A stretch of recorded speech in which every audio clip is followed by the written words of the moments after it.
Welcome to the Thrive Today podcast. I'm Natalie Born. I'm the media host for Thrive Today and the founder of Innovation Meets Leadership. Our primary focus at Thrive Today is to help you identify the authority of God's word and connect it to your success at work. Well, today we're speaking with Simi John. Simi John is a speaker and the author of I Am Not. She was born in India and she moved to Texas at the age of 7. She and her husband, Jason, pastor a church in Norman, Oklahoma. And Simi is a full-time physical therapist, a mom of 2 children, and she's a regular contributor to many magazines, including Thrive Today, which we're going to talk about. And she's also been on, you might even see her on Right Now Media, which is really cool. Simi regularly teaches on topics such as identity, leadership, and scripture. Welcome to the podcast, Simi. I'm so excited to be here, Natalie. Thanks for having me. Well, I want to talk about your article in the Thrive Today magazine. It was such a beautiful article, so important for where we're at right now, I think, in society. And you talk all about comparison. Maybe kind of just open up a little bit of your thought on that. Wow. So that's an excerpt from my book, my devotional, I Am Not. And that's actually the very first chapter. And I wrote that as the very first one because I knew that it would be the one that every woman can relate to, because I think we all struggle, no matter our age, no matter our cultural upbringing, background. We have all struggled with comparison at some point in our life. And I think it's one of those daily struggles for a lot of us. So I think it's one of those relatable things that you can be like, I get that, you know? Mm-hmm.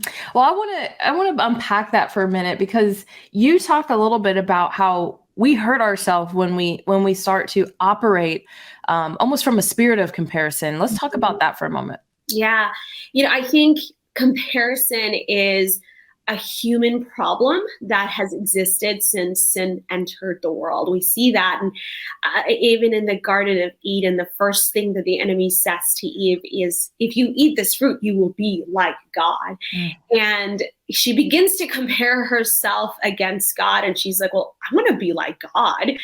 And even though she was made in the very image of God and she had communion with God, she lived in perfect union with God, all of a sudden that comparison causes some pride to lurk up in her spirit that causes her to sin. And I think we do the same thing, right? Mm-hmm. We compare ourselves to people that are have something more than us. It could be whatever is important to you, someone that's prettier, skinnier, richer, whatever than you.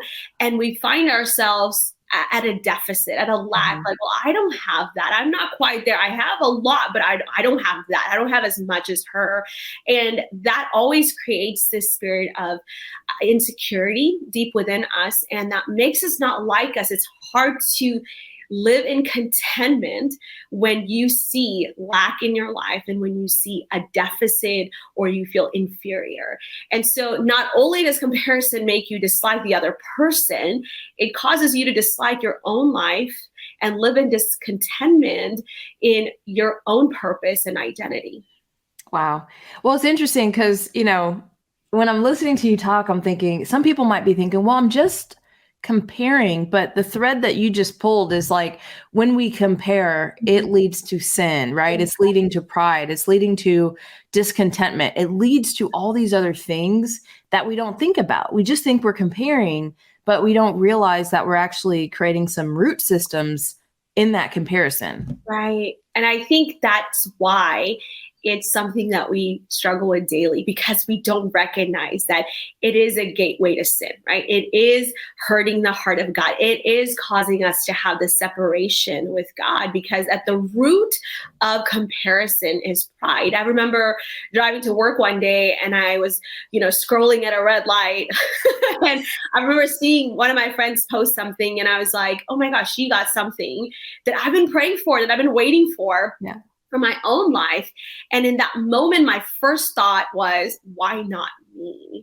How come that didn't happen for me yet, God? And that's why I say it's the root cause is pride, because all of a sudden my focus in that moment was me.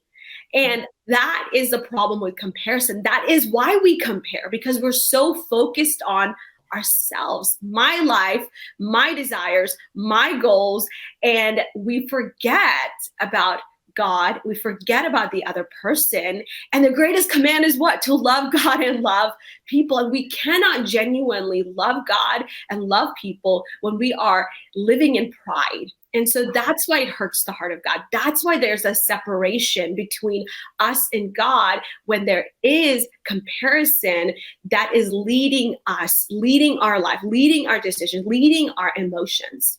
Wow, that's so good. And it's funny, when you were talking about that, I was thinking about a time where I was going for a really big role, and a guy that I used to work with, and I was further along in my career than him, he got that type of role that I was going for. We weren't at the same company. And I remember saying that, like, why not me? And giving God my resume, right? Because he doesn't know. Right. And so I just gave him my whole resume, and I just got quiet for a second after I got done, arguing and yelling at God. And he was like, I'll give you that role when it doesn't define you. Right. Yeah. And how often are we using these things that we see other people having to define us versus because it's something that God wants to promote us in and we can steward it well? Yeah. It's like that's at the root of it too. At least it was for me. Yes, absolutely. I completely agree. I think so there is this quote. So I have a Right Now Media study on this book. And in that study, I go in depth about basically like how to overcome these issues that I talk about. And when I was preparing for that, I ran across this quote by C.S. Lewis. And he said, pride is the anti-God state of mind. Wow. I was like, man, that is like in direct opposition with who God is. Yeah. Because when we look at Philippians and we look at Jesus, we see the most humble, like human, right? Jesus in his humanity, he empties himself of all Godhead and he comes into this world taking on our form, and he is willing to die the death of a sinner and takes our place and bears our shame. The holy God becomes a servant and dies on a cross. And that is who God is. God is at the heart, at the core of who he is. He is humble. And when we act in pride, we are acting in an anti-God state of mind. So the answer to overcoming is knowing who you are. And that is humility. Humility, it says that he did not try to cling to who he was, right? He knows he is God.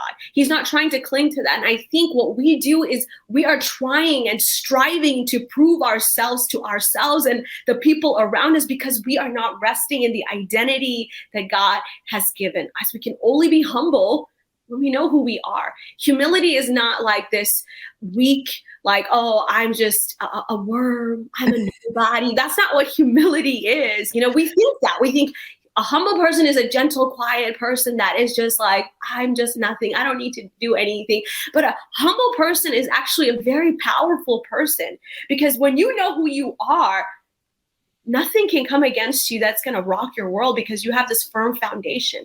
I know I'm a child of God. So no matter what opportunity that doesn't come my way, what door closes, I'm okay. I'm content because I know who I am. I know that God made me for a purpose. I know God has a purpose for me. And I know the right door will open at the right time. I can rest in my identity. And so that comes through humility. Wow.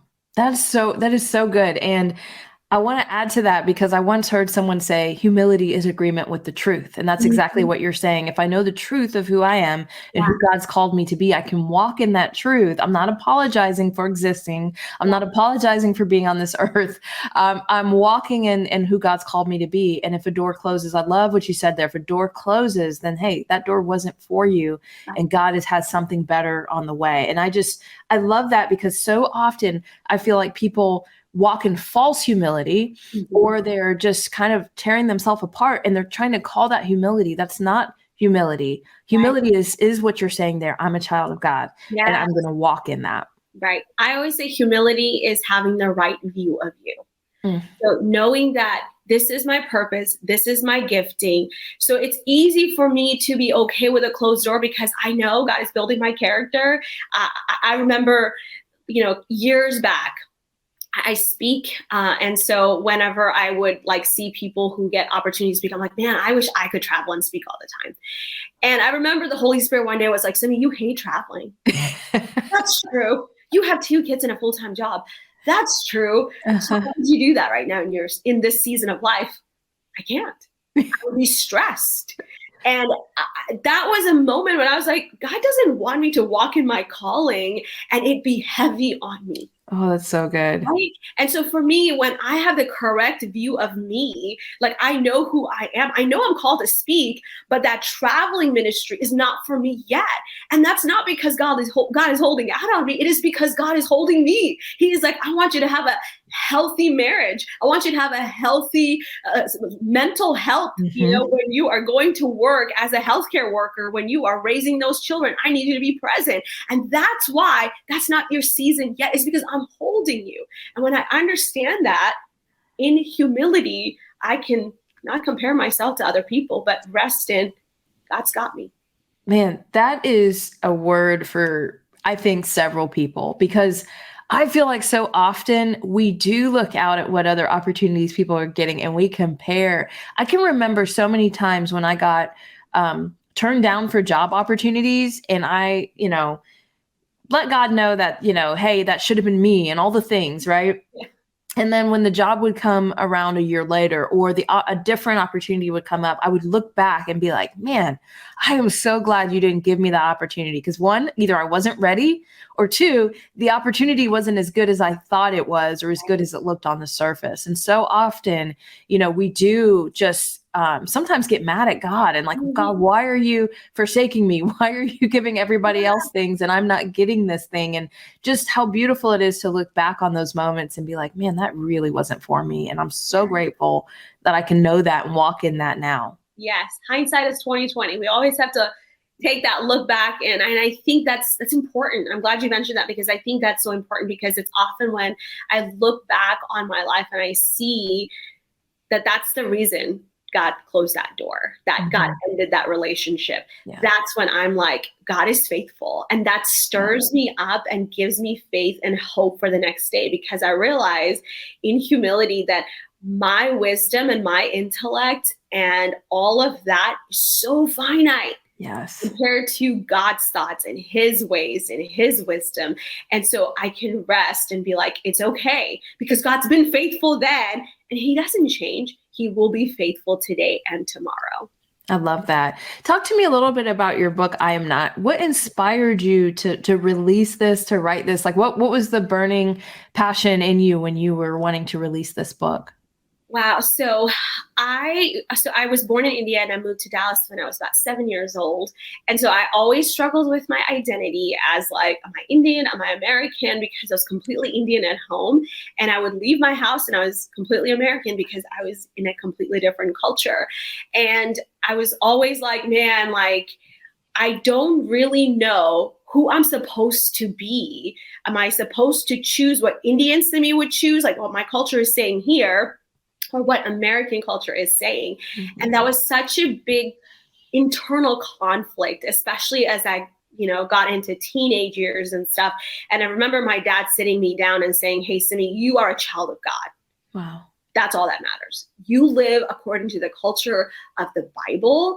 That's what matters. Mm-hmm. And that really empowered me to know the Bible, because I wanted to know, what is this culture? What does God's word say about who I am and what I ought to do in my life? And so I always struggled with that. And as I grew up, I'm a pastor's wife, and I saw so many women who were super, they were strong, they were type A, personalities and doing all the things, but they struggled with their identity. They would sing songs of identity on Sunday morning, but by Tuesday night, they're just like, I don't know who I am. Yeah. And it's because the world is constantly whispering lies and placing labels on us, right? Mm-hmm. And that's what we call stereotypes, because they're just cultural narratives that are out there, and you see them in shows that women are always emotional, women are moody, and they are always in competition with each other. They're constantly gossiping, they're controlling. You see that, and you think, well, that's how women are supposed to be. It's not weird. It's not weird if I do that. It's not weird when my friend acts like that, because that's how women are. That's how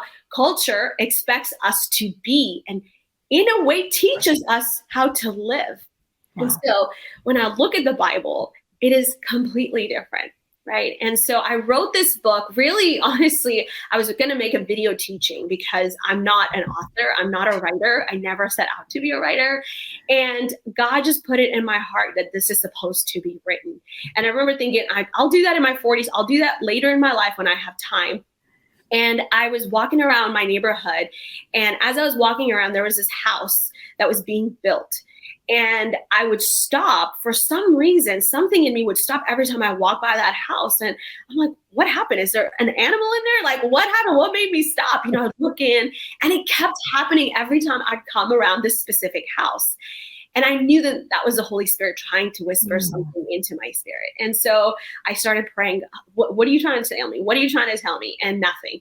And then I forgot about it. 2 weeks later, I go to a conference in Dallas, and John Bevere had just spoken. And after that, it was just like a moment of like just worship. People are just standing and they're just playing piano. And the Holy Spirit was so like, it was so tangible in that moment. Like you could feel something was happening in that space. We were all just praying. And I got a picture of that house in my mind. And I could almost audibly hear God say, "You are that house." And tears began to flow from my eyes. I sat down in that chair, and the Holy Spirit continued to minister to my spirit and said, "You are that house. I am building you brick by brick, beam by beam. You are going to be a safe place for women who are naked, who are hungry, who need a safe place." And it was that moment that I was like, this message is it's not something that's just meant for me to hold on to. It's not going to be something I do when my life is comfortable. This message is for God's daughters to hear right now. Wow. And so I went back and I started writing it, and God just opened doors for me to be able to publish it. And it came out actually February 2020. So that's when it came out. And then of course the whole world shut down. And so I was like, okay, you told me to write this book. How am I going to get it out? And God just opened so many doors for me to be out there and just spreading the message of identity, because I think the enemy knows when we know who we are and we live into who God calls us to be, we are dangerous. Wow. We are a threat, and he will stop it in any way he possibly can. So I knew that I had to get this message out. So I always say it's not something that I felt like I was writing. It was like the words were flowing out of me. And so the book is called I Am Not: Break Free from Stereotypes and Become the Woman God Made You to Be. It's available on Amazon, and I have a study on it on Right Now Media if you have access to that. But it's really just about 8 different stereotypes that women face. And I say I write about 8 of them because I struggled with all 8 of them. And I talk about women who are mentioned by name in the Bible. And that was important to me because I think often when we struggle with these type of cultural narratives, it's very easy for us to think it's just me and God can never use me. God can understand this. So I intentionally picked 8 women who are mentioned by name in the Bible who struggled with these specific things, because I want you to know that even when you struggle, God knows your name. He cares, and he can use your life. Gosh, I love that story. And I just love how, I just think about how intentional God is. So he kept walking you by that house so that by the time that he really did kind of lean in and speak to you about that, it was so etched in your mind what was happening, and even his timing of that. And I also just want to say this of how hilarious God is, because there are so many things I've told him that, I'm never going to do this. I'm never going to do that. And those are the very things that you end up doing, right? Like, I'm never going to write a book, and here's your book. Yeah, exactly. And I think that is a good place to be, again, going back to that humility. God is like, it's not about you. Right. That's why, right? Like, his strength is made perfect in our weakness. And I was just like, I can't do this. God's like, I know. That's why I chose you, because you know who you are. You know your capabilities, and you're like, God, this is not me. I need you to do this, right? And so when we are humble enough to know who we are able to like allow God to invite us into the heart and be like, God, you do it. You do it. I love that. What final thoughts would you have for the ladies today? What encouragement would you leave them with? I would say, that no matter what season of life you're in, that God has a purpose for you, that God has a plan for you. And it's not always how you would plan out your life. It's sometimes full of surprises, twists, and turns. But God is not surprised by any of those twists and turns. God is faithful. If there's anything I can say, is that when you recognize that God is good, that God is with you, that God is for you, you become brave to do the hard things and trust him to do the hard things and show up in the hard things in your life. And when you say yes to God, he will absolutely show off in your life. You will stand in awe and be like, how did I get in this room? How am I having this conversation with this person? How? Because God, because you said yes. His faithfulness and your obedience is like bringing heaven down here on earth as it is in heaven, right? When we obey and when we recognize that God is faithful, nothing becomes impossible. I love that. Where can people find and follow you? I follow you on Instagram, and ladies, I just have to say, you need to follow Simi John on Instagram. She has such a vibrant Instagram account. So much fun over there. So tell us all the places we can follow you. Yeah, so Instagram is my favorite place to hang out. So follow me on Instagram. I love to make just Jesus approachable and keep it light and funny. I talk about motherhood, faith, and all this stuff. And then you can check out some free resources that I have, as well as my book on simijohn.tv. And again, my book is available on Right Now Media, Teaching, as well as Amazon. That's so awesome. Thank you so much for spending some time with us today. Thank you so much. It was so much fun. Well, ladies, thank you for joining the Thrive Today podcast. Be sure to follow, subscribe, and share this episode on all of your social media platforms, and leave us a review. That helps other ladies like you find us. So, like I always say at the end of these podcasts, head over to thrivetoday.com and get into community. What are you waiting for? Get around like-minded women and let's grow together. And don't forget to thrive. I'll see you next time.